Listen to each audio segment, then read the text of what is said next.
Hi, Chad Seay with Seay Real Estate here in Richmond, Virginia. And today the message I want to share with you is that the highest offer doesn't always get the deal.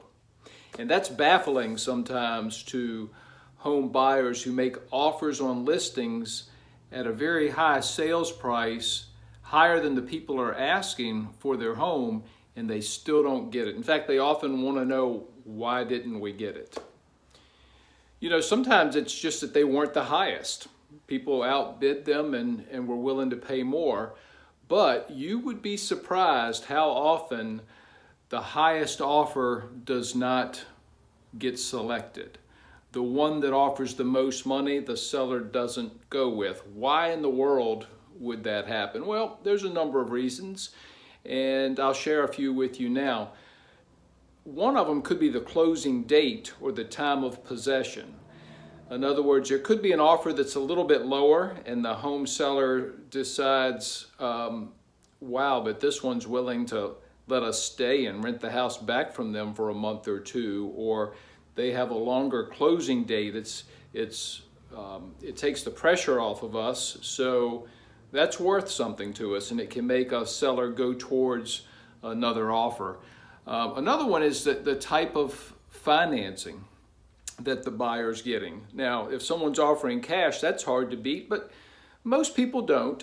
And when comparing different types of loans, sometimes a seller will go with this one where the buyer is putting 20% down and only financing 80%, as opposed to this other one where they're putting 3% down or 3.5% down and financing a larger amount. Sellers can look at that person with the higher down payment as maybe being a more secure bet, a more stable home buyer. Therefore, the chances might work out better with this one.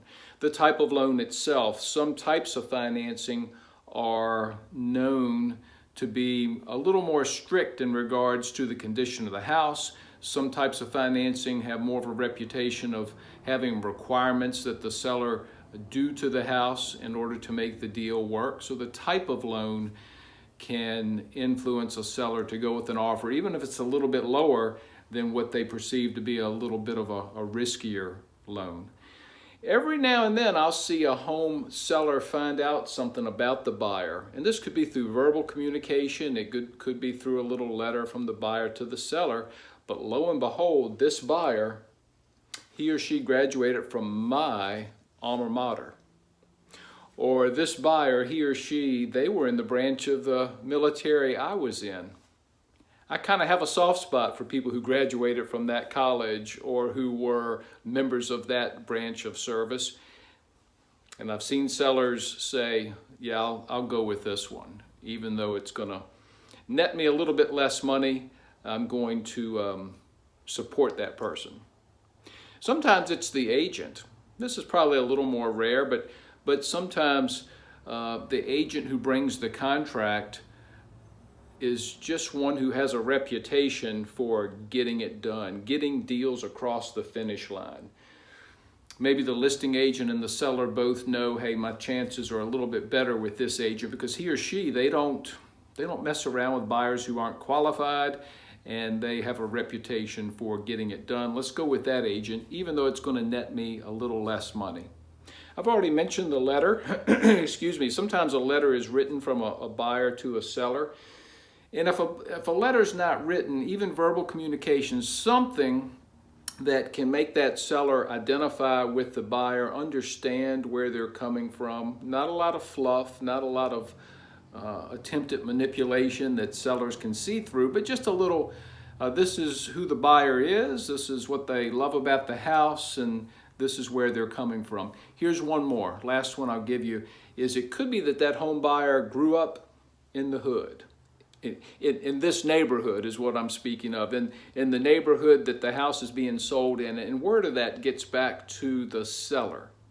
Hey, this is little Timmy, and he grew up 2 blocks over. You remember him. Well, now look at him. He's old enough to buy a house, and he wants to settle down here in the neighborhood he grew up in, and we always liked his family, so let's go ahead with his offer, even though it's a little bit less than some of these others.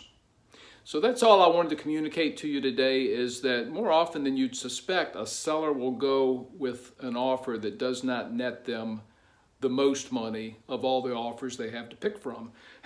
So if that ever happens to you, it could be that that's the reason why. And hopefully you'll be on the positive end of a transaction like that where your offer gets selected. I'm Chad with Seay Real Estate. Have a great week.